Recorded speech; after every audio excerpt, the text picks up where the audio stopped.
Hi hello. അപ്പോൾ ഇന്ന് നമ്മൾ എന്ത് ചെയ്യാണ്, റിയൽ നമ്പേഴ്സിൻ്റെ പാർട്ട് 2 അതായത് നമ്മൾ ഇനി ഇതിലെ ലാസ്റ്റ് പാർട്ടാണ് റിയൽ നമ്പേഴ്സ് നോക്കാൻ പോകുന്നത്. സോ അത് കഴിഞ്ഞ് നമ്മൾ എന്ത് ചെയ്യും, നമ്മളുടെ പ്രീവിയസ് ഇയർ ക്വസ്റ്റ്യൻസിലോട്ടാണ് നമ്മൾ പോകാൻ ഉദ്ദേശിക്കുന്നത്. സോ നമ്മൾ കഴിഞ്ഞ ദിവസം എന്തൊക്കെയാണ് പറഞ്ഞത്, നമ്മൾ ക്ലാസിഫിക്കേഷൻ ഓഫ് നമ്പേഴ്സുകളെ കുറിച്ചിട്ട് പറഞ്ഞു. പിന്നെ നമ്മൾ എന്താ പറഞ്ഞത്, പിന്നെ നമ്മൾ ഒരു ക്വസ്റ്റ്യൻ ചെയ്യായിരുന്നു അല്ലേ, 2 ക്വസ്റ്റ്യൻസുകൾ നമ്മൾ ചെയ്തു. ഇനി നമ്മൾ HCF and LCM by the prime factorisation method. നമ്മൾ പ്രൈം നമ്പർ എന്താണെന്ന് പഠിച്ചു, കോമ്പോസിറ്റ് നമ്പർ എന്താണെന്ന് പഠിച്ചു. എന്തായിരുന്നു പ്രൈം നമ്പർ എന്ന് പറഞ്ഞു കഴിഞ്ഞാൽ, പ്രൈം നമ്പർ എന്ന് പറഞ്ഞു കഴിഞ്ഞാൽ നമുക്കറിയാം അതിന് എന്തുണ്ടാവുള്ളൂ, ഓൺലി 2 ഫാക്ടേഴ്സ് മാത്രമേ എന്തുണ്ടാവുള്ളൂ, പ്രൈം നമ്പേഴ്സ് ഉണ്ടാവുള്ളൂ. അതേ സമയത്ത് കോമ്പോസിറ്റ് നമ്പേഴ്സിനോ, യെസ്, കോമ്പോസിറ്റ് നമ്പേഴ്സിന് 2ൽ കൂടുതൽ ഫാക്ടേഴ്സുകൾ ഉണ്ടായിരിക്കും. പിന്നെ നമ്മളൊരു തിയറം കൂടി പഠിച്ചു അല്ലേ, എന്തായിരുന്നു, ഫണ്ടമെന്റൽ തിയറം ഓഫ് അരിത്തമാറ്റിക്. എന്തായിരുന്നു അതിൽ പറഞ്ഞത്, എവരി കോമ്പോസിറ്റ് നമ്പർ, ഏതൊരു കോമ്പോസിറ്റ് നമ്പർ നമ്മൾ എടുത്തു കഴിഞ്ഞാലും നമുക്ക് എന്ത് ചെയ്യാൻ പറ്റും മക്കളെ, എന്ത് ചെയ്യാൻ പറ്റും, ഏതൊരു കോമ്പോസിറ്റ് നമ്പർ എടുത്തു കഴിഞ്ഞാലും നമ്മൾക്കതിനെ ഒരു പറയൂ എന്താ പ്രൈം നമ്പേഴ്സിന്റെ പ്രൊഡക്റ്റ് ആക്കിയിട്ട് നമുക്ക് എഴുതാൻ പറ്റും. പ്രൈം നമ്പേഴ്സിന്റെ പ്രൊഡക്റ്റ് ആക്കിയിട്ട് എഴുതാൻ പറ്റും. ഓക്കെ ആണോ? ഓക്കെ. അപ്പൊ ഇനി നമ്മൾ എന്താ പഠിക്കാൻ പോകുന്നത് വെച്ചാൽ, നമുക്ക് LCM എന്താണ്, HCF എന്താണെന്ന് അറിയാം. പക്ഷെ ഇവിടെ ഇനി ചെയ്യാൻ പോകുന്നത് പ്രൈം ഫാക്ടറൈസേഷൻ വെച്ചിട്ടാണ് LCMഉം HCFഉം ചെയ്യാൻ പോകുന്നത്. ഓക്കെ അല്ലേ? അപ്പോൾ പ്രൈം നമ്പർ എന്താണോ അതുപോലെ തന്നെ പിന്നെ HCF, LCM, HCF വെച്ചിട്ടുള്ള ഒരു ക്വസ്റ്റ്യനിലോട്ടാണ് നമ്മൾ ഇനി ചെയ്യാൻ പോകുന്നത്. ഓക്കെ, ഫസ്റ്റ് ക്വസ്റ്റ്യൻ നോക്കൂ. എന്താണ് first question? Find the LCM. Find the LCM എന്നാ പറഞ്ഞത്. ഏതിൻ്റെ? Find the LCM of 120, 144 by the fundamental arithmetic theorem. എന്തായിരുന്നു മക്കളെ ഫണ്ടമെന്റൽ അരിത്തമാറ്റിക് തിയറം നമ്മൾ പറഞ്ഞത്? ഫണ്ടമെന്റൽ അരിത്തമാറ്റിക് തിയറം പറഞ്ഞാൽ നമ്മളിപ്പോൾ പറഞ്ഞു അല്ലേ, ഏതൊരു കോമ്പോസിറ്റ് നമ്പർ എടുത്തു കഴിഞ്ഞാലും അവകൾക്ക് എന്തുണ്ടായിരിക്കും, they have a prime product. Prime നമ്പേഴ്സിന്റെ പ്രൊഡക്ട്സുകളായിട്ട് നമുക്ക് അതിനെ എഴുതാൻ പറ്റും. ഓക്കെ ആണോ? ഓക്കെ ആണ്. അപ്പോ എന്താണ് നമുക്ക് തന്ന നമ്പർ? ആദ്യം നമുക്ക് തന്ന നമ്പർ എന്താണ്? 120. അപ്പൊ നമ്മൾ 120 എഴുതാൻ പോവാ കേട്ടോ. നോക്കിക്കോളൂ. 120 എഴുതുമ്പോൾ നമുക്കറിയാം പ്രൈം ഫാക്ടേഴ്സിനെ കുറിച്ച് നമ്മൾ പഠിച്ചിട്ടുണ്ട് അല്ലേ. എന്താണ് പ്രൈം ഫാക്ടേഴ്സ് എന്ന് പറഞ്ഞു കഴിഞ്ഞാൽ? പ്രൈം ഫാക്ടേഴ്സ് എന്ന് പറഞ്ഞു കഴിഞ്ഞാൽ നമ്മൾ ഫാക്ടർ ട്രീ എന്ന് പഠിച്ചിട്ടുണ്ട്. എങ്ങനെയായിരുന്നു ഫാക്ടർ ട്രീ? നമുക്ക് ഇങ്ങനെ എഴുതാം, ഇങ്ങനെ എഴുതാം അല്ലേ. നമുക്കറിയാം 2 × 60. 16 എങ്ങനെ എഴുതാൻ പറ്റും? 16 നമ്മൾക്ക് 2 × 13 എഴുതി കൂടെ, 2 × 13 എഴുതി കൂടെ. യെസ്, 2 × 13 നമുക്ക് എഴുതാം. പിന്നെയോ, പിന്നെ നമുക്ക് 13 നമുക്ക് എങ്ങനെ എഴുതാൻ പറ്റും? 2 × 15 എന്ന് എഴുതി കൂടെ, 2 × 15 എന്ന് എഴുതാം. ദെൻ 15 നമുക്ക് എങ്ങനെ എഴുതാൻ പറ്റും? 3 × 5 എന്ന് എഴുതി കൂടെ. ഇതാണ് നമ്മോട് എന്തെന്ന് പറഞ്ഞത്, ഒരു കോമ്പോസിറ്റ് നമ്പേഴ്സിനെ കുറിച്ചിട്ട് നമ്മളോട് പറഞ്ഞിട്ടുണ്ടായിരുന്നത്.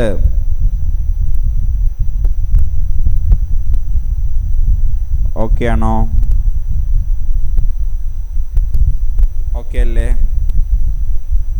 അല്ലേ? യെസ്. അപ്പോൾ നമ്മളോട് എന്താ പറഞ്ഞത്, ഒരു ഏതൊരു കോമ്പോസിറ്റ് നമ്പർ, നമുക്കറിയാം 120 എന്ന് പറഞ്ഞാൽ എന്താണ്, ഒരു കോമ്പോസിറ്റ് നമ്പർ ആണ്. അപ്പോൾ 120 നമുക്ക് എങ്ങനെയാണ് പ്രൈം ഫാക്ടേഴ്സ് ആയിട്ട് എഴുതാൻ പറ്റുക? കോമ്പോസിറ്റ് അല്ലേ. എങ്ങനെ എഴുതാൻ പറ്റും? 2 × പറയും 2 × 2 × 3 എന്ന് എഴുതി കൂടെ, 2 × 3 × 5 എന്ന് എഴുതി കൂടെ എഴുതാം. ദെൻ 2 നമുക്ക് എങ്ങനെ എഴുതാൻ പറ്റും? 2 × 3 എന്ന് എഴുതി കൂടെ. 2 × 2 × 2 എന്ന് പറയുന്നത് എന്ത് തന്നെയാണ്? 2 × ക്യൂബും സെയിം ആണ്. സോ 2 × 3 എന്ന് എഴുതാം. റെഡിയാണോ? റെഡിയാണോ? യെസ്.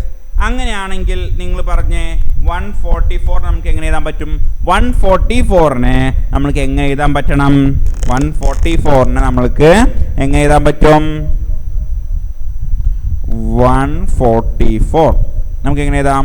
ഇവിടെ 12 × 12 അല്ലേ 144. 12 into 12 ആണ് എന്തെന്ന് പറയുന്നത് 144.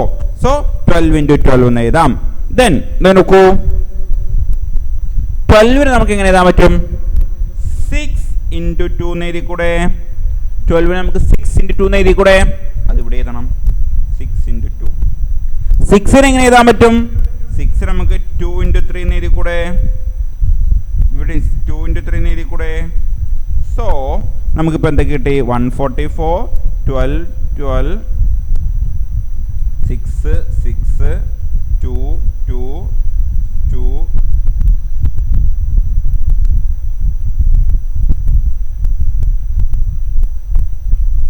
Okay. So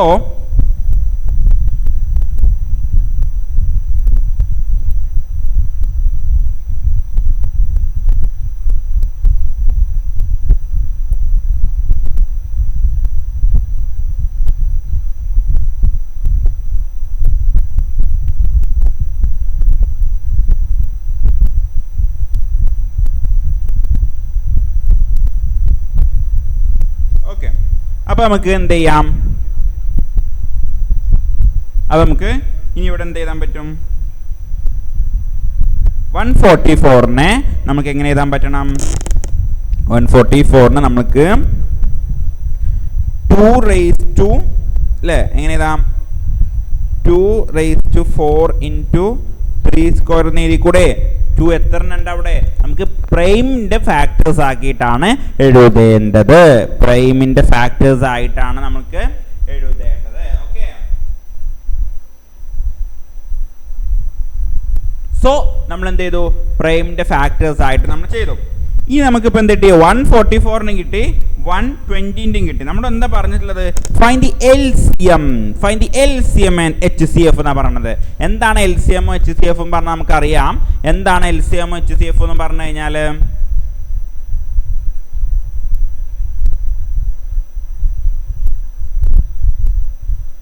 ഓക്കെ, എന്താണ് LCM HCF എന്ന് പറഞ്ഞാൽ? HCF എന്ന് നമുക്കറിയാം അല്ലേ, highest common factor. Highest common factor. അപ്പോൾ ഏതൊക്കെയാണ് ഹയസ്റ്റ്? വരുമ്പോൾ നോക്കാം, നമുക്ക് നോക്കാം. അപ്പോൾ നമ്മളിവിടെ എന്തെടുക്കുന്നു? കോമൺ ഫാക്ടേഴ്സ് രണ്ടിലുള്ളത് ഏതൊക്കെയാണ് വരുന്നത്? ഇവിടെ 2 ഉണ്ട്, 3 ഉണ്ട്. ഇവിടെയും 2 ഉണ്ട്, 3 ഉണ്ട്. അപ്പോൾ നമുക്ക് എന്ത് കിട്ടി? 2ഉം 3ഉം എടുക്കാം. ഇനി പവേഴ്സ് ഏതൊക്കെ എടുക്കേണ്ടത് അറിയണ്ടേ? പവേഴ്സ് HCF-ലാണെങ്കിൽ പവേഴ്സ് നമ്മൾ എടുക്കേണ്ടത് ലോവർ പവേഴ്സ് ആണ് നമ്മൾ എടുക്കേണ്ടത്. ഏതാണ്? Lower power. അപ്പോൾ നമുക്ക് ഇവിടെ 2 raised to 4ഉം ഇവിടെ 2 raised to 3 ആണ്. അപ്പോൾ ഏതെടുക്കാം? യെസ്, ഇവിടെ നമ്മൾ 2 raised to 3 ആണ് എടുക്കേണ്ടത് HCF-ൽ. ഇനി ഇവിടെ നമുക്ക് 3 raised to 2 ഉണ്ട്, ഇവിടെ നമുക്ക് 3 ഉണ്ട്. ഏതെടുക്കുക? നമ്മൾ 3 എടുക്കും. സോ നമ്മൾ ചെയ്ത് കഴിഞ്ഞാൽ നമുക്ക് എന്ത് കിട്ടും? ചെയ്ത് കഴിഞ്ഞാൽ നമുക്ക് എന്ത് കിട്ടും? 2 into cube എന്ന് പറഞ്ഞാൽ എന്താ അറിയാം? 8 into 3. 8 into 3 പറഞ്ഞാൽ എന്താണ്? 24. സോ HCF എന്ത് കിട്ടി? HCF എന്ത് കിട്ടി നമുക്ക്? HCF 24 എന്ന് കിട്ടി. ഇനി നമുക്ക് എന്ത് വേണം? LCM കാണണം. LCM എങ്ങനെ LCM കാണാം? LCM എന്ന് പറയുമ്പോൾ all prime numbers with highest power. Power ഏറ്റവും കൂടുതലുള്ളതാണ് LCM-ൽ നമ്മൾ എടുക്കേണ്ടത്. ഓക്കെ, LCM-ൽ നമ്മൾ എടുക്കേണ്ടത്. സോ നമുക്ക് ഏതൊക്കെ അപ്പോൾ എടുക്കാം? 2 raised to 4 into 3 raised to 2 into പിന്നെ എന്തുകൂടി ഉണ്ട്? നമുക്ക് ഒരു 5 കൂടി ഉണ്ട് അല്ലേ? അത് നമ്മളിവിടെ എഴുതിയോ? 5 ഇവിടെ 5 കൂടി ഉണ്ട് കേട്ടോ. സോ നമുക്കിത് ചെയ്ത് കഴിഞ്ഞാൽ നമുക്ക് ആദ്യം എന്ത് ചെയ്യുന്നു? 2 raised to എന്താ പറയാ? 2 raised to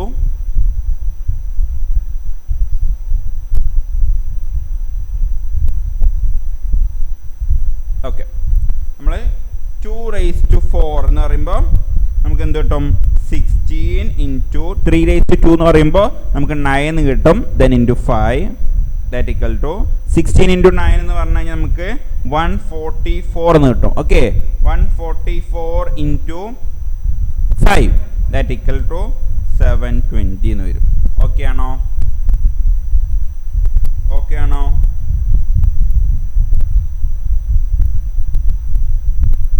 അപ്പോൾ നമുക്ക് LCM എന്ന് പറഞ്ഞാൽ എന്ത് കിട്ടി? LCM ഈക്വൽ ടു 720 എന്ന് കിട്ടി. സോ ദെർഫോർ HCF എന്താന്ന് കിട്ടി, LCM എന്താന്ന് കിട്ടി. ഓക്കെ ആണോ? സെറ്റ് ആണോ? Everything is okay? ഓക്കെ. അടുത്ത ക്വസ്റ്റ്യൻ നോക്കൂ. Right the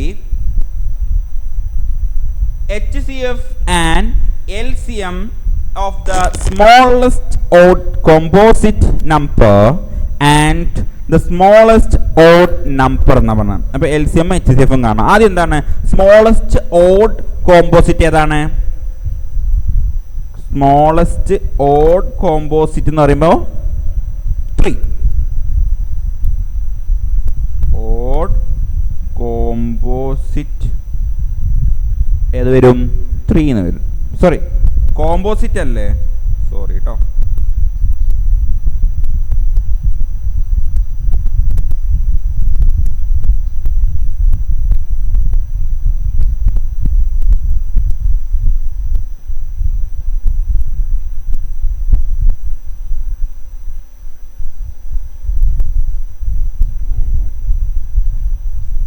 yes. Next question നോക്കൂ. Right the HCF and LCM of the smallest odd composite number and smallest odd prime number എന്ന് പറയുന്നത്. അപ്പോൾ ഓഡ് ഏതാണ്? സ്മോളസ്റ്റ് കോമ്പോസിറ്റ് തന്നെ ഏതാണ്? സ്മോളസ്റ്റ് കോമ്പോസിറ്റ് എന്ന് പറയുമ്പോൾ നമുക്കറിയാം അത് 9 ആണ്. ഓക്കെ, സ്മോളസ്റ്റ് കോമ്പോസിറ്റ് എന്ന് പറയുമ്പോൾ 9 വരും. Then smallest odd prime number വരുമ്പോൾ ഏതാ വരിക? സ്മോളസ്റ്റ് ഓഡ് പ്രൈം എന്ന് പറയുമ്പോൾ നമുക്കറിയാം അത് 3 ആണ്. ഇനി എന്താ പറഞ്ഞിട്ടുള്ളത് നമ്മളോട്? അതിൻ്റെ HCFും LCMും കാണാനാണ്. സോ HCF എന്ന് പറയുമ്പോൾ HCF അല്ലേ, അപ്പോൾ നമ്മൾ ആദ്യം 9ൻ്റെ എന്ത് ചെയ്യണം? 9ൻ്റെ ഫാക്ടേഴ്സ്, പ്രൈം ഫാക്ടേഴ്സ് കാണണം. അപ്പോൾ നമുക്ക് എന്ത് കിട്ടും? 3 × 3, അപ്പോൾ 3 സ്ക്വയർ വരും. 3ൻ്റെത് എന്താണ്? 3 മാത്രം. അപ്പോൾ HCF എന്ന് പറയുമ്പോൾ നമുക്കറിയാം ഏതാ എടുക്കേണ്ടത്? ലോവർ ആണ് എടുക്കേണ്ടത് അല്ലേ, ലോവർ എടുക്കേണ്ടത്. അപ്പോൾ നമുക്കറിയാം HCF എന്ത് വരും? പറയൂ, നമുക്കറിയാതെ 3 എന്ന് വരും. 9 അല്ലേ, അത് 3 വരും.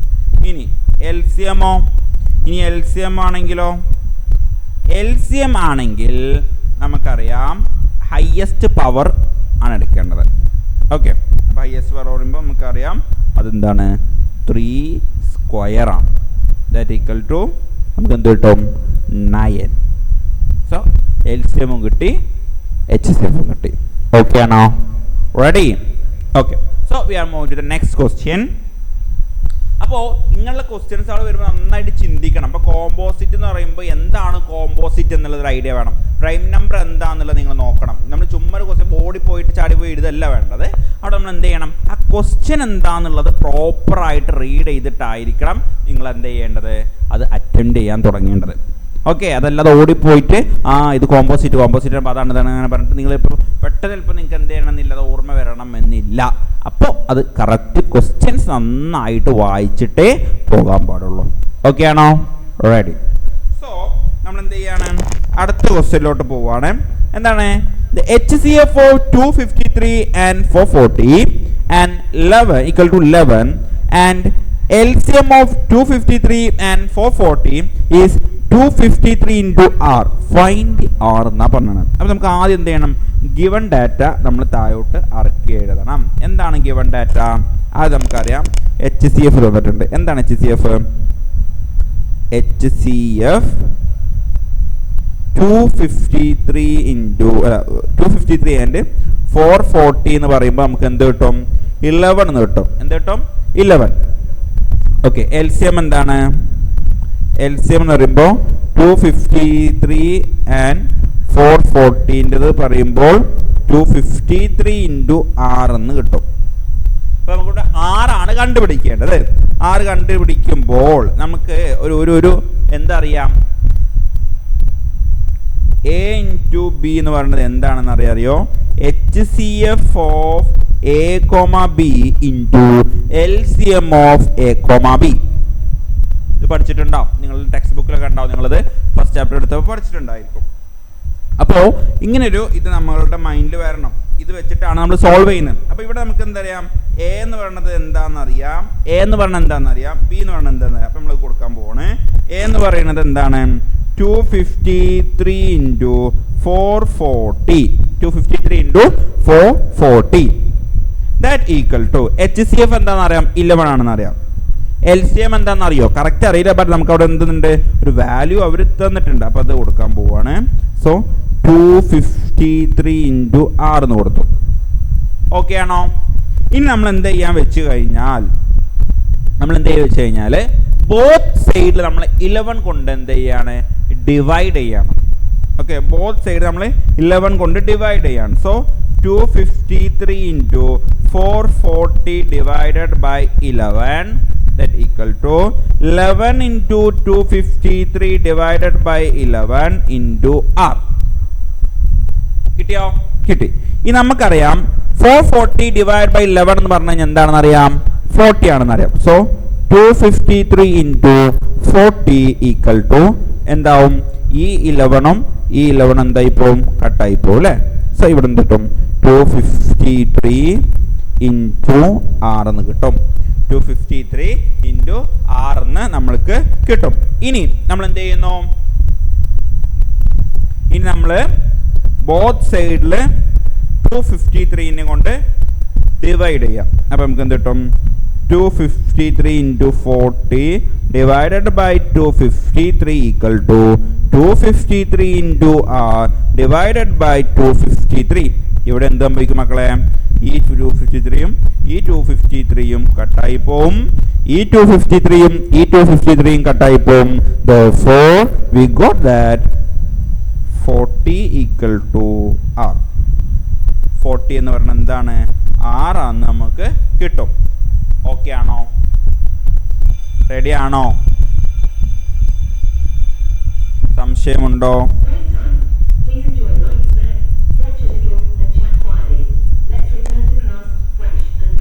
അപ്പോൾ ആ ക്വസ്റ്റ്യൻ അവിടെ കഴിഞ്ഞു. ഇനി നമ്മൾ എന്ത് ചെയ്യാണ്, ഇറാഷണൽ നമ്പേഴ്സിനെ കുറിച്ചിട്ട് ഒന്നുകൂടി ചെക്ക് ചെയ്യാൻ പോണേ. എന്താണ് ഇറാഷണൽ നമ്പർ? നമ്മൾ കഴിഞ്ഞ ക്ലാസ് പറഞ്ഞിട്ടുണ്ടായിരുന്നു എന്താണ് ഇറാഷണൽ നമ്പർ എന്നുള്ളത് അല്ലേ. ഇപ്പോൾ ഇറാഷണൽ നമ്പർ എന്ന് പറഞ്ഞു കഴിഞ്ഞാൽ അത് നമുക്ക് എങ്ങനെ എഴുതാൻ പറ്റും, എങ്ങനെ എഴുതാൻ പറ്റില്ല, P/Q ഫോമിൽ നമുക്ക് അതിന് എഴുതാൻ പറ്റില്ല. P/Q ഫോമിൽ നമുക്ക് എന്തിന് എഴുതാൻ പറ്റില്ല, ഇറാഷണൽ നമ്പേഴ്സിന് എഴുതാൻ പറ്റില്ല. അപ്പോൾ ഇവിടെ കൊടുത്തു നോക്കൂ, irrational numbers are those number cannot be written in the form of P/Q. P/Q ഫോമിൽ നമുക്ക് എന്ത് ചെയ്യാൻ പറ്റില്ല, അത് എഴുതാൻ പറ്റില്ല. വേർ P and Q എന്ന് പറഞ്ഞാൽ എന്താണ്, ഒരു ഇൻറ്റിജർ ആണ്. വേർ P and Q എന്ന് പറഞ്ഞാൽ എന്താണ് മക്കളെ, അപ്പോൾ those numbers are cannot be written in the form of P/Q. പിന്നെന്താ പറഞ്ഞത്, P and Q എന്ന് പറഞ്ഞാൽ എന്താണ്, P and Q എന്ന് പറയുന്നത് ഒരു ഇൻറ്റിജർ ആണ്.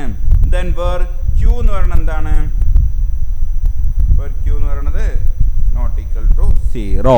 അപ്പോൾ ഇറാഷണൽ നമ്പേഴ്സിന്റെ എക്സാമ്പിൾ ആണ് ഇവിടെ കൊടുത്തിട്ടുള്ളത്. √2, √3, √5 ഒക്കെ എന്തിന് എക്സാമ്പിൾ ആണ്, ഇറാഷണൽ നമ്പേഴ്സിന് എക്സാമ്പിൾ ആണ്. ഇതാണ് നമ്മുടെ റിയൽ നമ്പേഴ്സ്. റിയൽ നമ്പേഴ്സ് എങ്ങനെ വരും നോക്കൂ, റാഷണലിൻ്റെ ഉള്ളിൽ ഇൻറ്റിജർ, ഇൻറ്റിജറിൻ്റെ ഉള്ളിൽ ഹോൾ നമ്പർ, ഹോൾ നമ്പർ ഉള്ളതാണ് നാച്ചുറൽ നമ്പർ. ഇറാഷണൽ എന്ന് പറഞ്ഞാൽ വേറൊരു സെറ്റായിട്ടാണ് അത് പോകുന്നത്. നമ്മളെ റാഷണലായിട്ട് ഒരു ബന്ധവും നമുക്ക് പറയാൻ സാധിക്കത്തില്ല. ഓക്കെ ആണോ?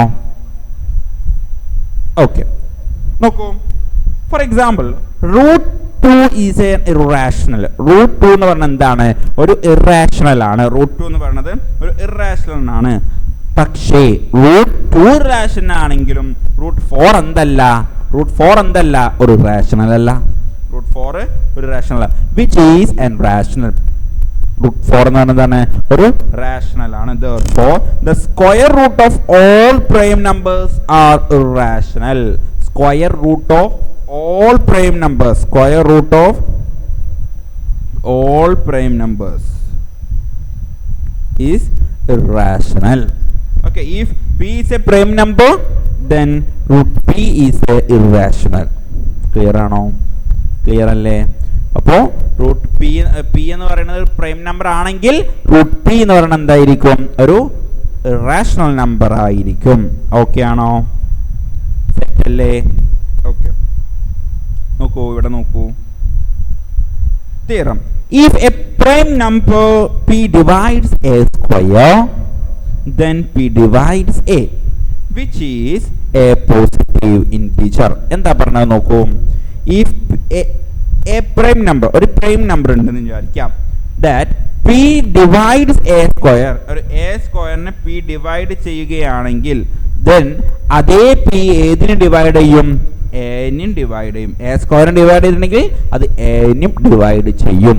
അതാണ് ഇതിൻ്റെ ഒരു തിയറം പറയുന്നത്. ഓക്കെ, ഏതൊരു നമ്പർ, നമ്മളൊരു നമ്പർ ഒരു നമ്പർ എടുക്കുകയാണ്, അത് p എന്ന് പറഞ്ഞൊരു പ്രൈം നമ്പർ കൊണ്ട് ഡിവൈഡ് ചെയ്തിട്ടുണ്ടെങ്കിൽ അത് a സ്ക്വയർ ആണെന്ന് വിചാരിക്കാം. അതിന് ഒരു എന്താ പറയുക, പ്രൈം നമ്പർ കൊണ്ട് ഡിവൈഡ് ചെയ്ത് അത് റെഡിയായി കിട്ടിയിട്ടുണ്ടെങ്കിൽ, അങ്ങനെയാണെങ്കിൽ അതിൻ്റെ a എന്ന് പറയുന്നതും അത് സ്ക്വയർ അല്ലാത്തതെന്ന് പറയുന്നതും എന്തെന്നെ ആയിരിക്കും? p കൊണ്ട് ഡിവൈഡ് ചെയ്യാൻ പറ്റും എന്നാണ് ആ ഒരു തിയറത്തിൽ പറയുന്നത്. ഓക്കെ ആണോ?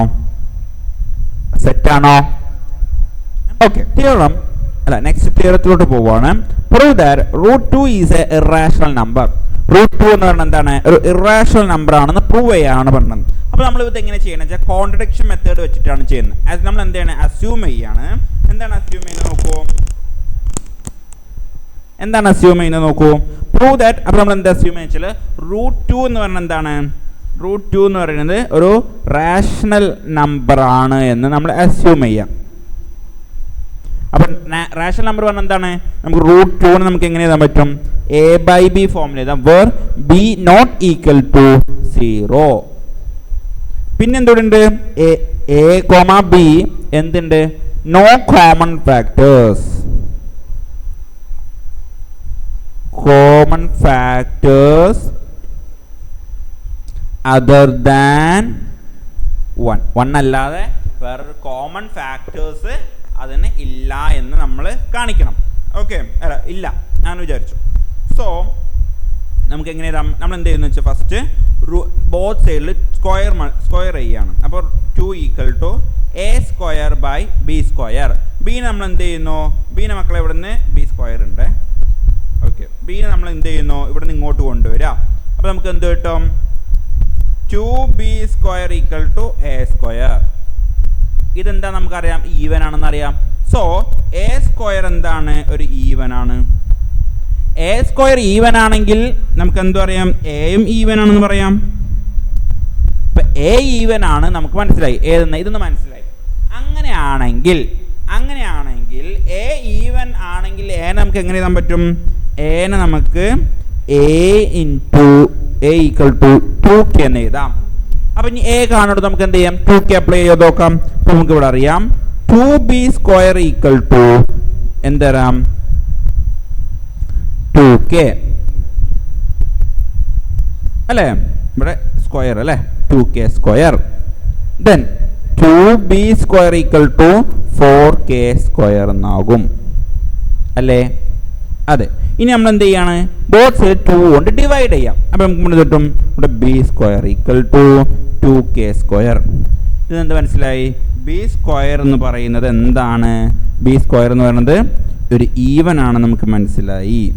b സ്ക്വയർ ഈവൻ ആണെങ്കിൽ ബിയും എന്താണ് മക്കളെ? ഈവൻ ആണ്. അങ്ങനെ വന്ന എന്താ പ്രശ്നം? നമുക്കറിയാം, അങ്ങനെ ചെയ്ത് കഴിഞ്ഞാൽ അവിടെ ഒരു കോമൺ ഫാക്ടർ ഉണ്ട്, മോർ ദാൻ 1 അല്ലാതെ മറ്റൊരു ഫാക്ടർ കൂടി ഉണ്ട്. അപ്പോൾ നമ്മൾ എടുത്ത അസ്യൂംഷൻ തെറ്റല്ലേ? തെറ്റാണ്. therefore it is a contradiction. അതെന്താണ്? ഒരു കോൺട്രഡിക്ഷൻ ആണ്. അപ്പോൾ എന്താണ്? √2 എന്ന് പറയുന്നത് എന്താണ്? ഒരു ഇറാഷണൽ നമ്പർ ആണ്. ഓക്കെ, ഈ ക്വസ്റ്റ്യൻ പല തവണ എക്സാമിന് ചോദിച്ചിട്ടുള്ളതാണ്. അപ്പോൾ നന്നായിട്ട് മനസ്സിലാക്കി പഠിക്കുക. പല വേരിയസ് ആയിട്ടുള്ള വെറൈറ്റി ടൈപ്പ് √3യോ √4ഓ അല്ലെങ്കിൽ √3 മൈനസ് √5 മൈനസ് √3 അല്ലെങ്കിൽ √2 അങ്ങനെയൊക്കെ ചോദിക്കാനുള്ള ചാൻസ് ഉണ്ട്. അപ്പോൾ ഈ ക്വസ്റ്റ്യൻ നന്നായിട്ട് മനസ്സിലാക്കി ചെയ്യാം. ഇത്രയാണ് ഈ ചാപ്റ്ററിലുള്ളത്. സോ നമുക്ക് എന്ത് ചെയ്യാം? നെക്സ്റ്റ് ക്ലാസ്സിൽ ബാക്കി ടോപ്പിക്സുകൾ നമുക്ക് എന്ത് ചെയ്യാം? ബാക്കി ടോപ്പിക്സുകളല്ല, ഇനി PYQ ക്വസ്റ്റ്യൻസുകളാണ് നമ്മൾ ഡിസ്കസ് ചെയ്യാൻ പോകുന്നത്. Okay, thank you.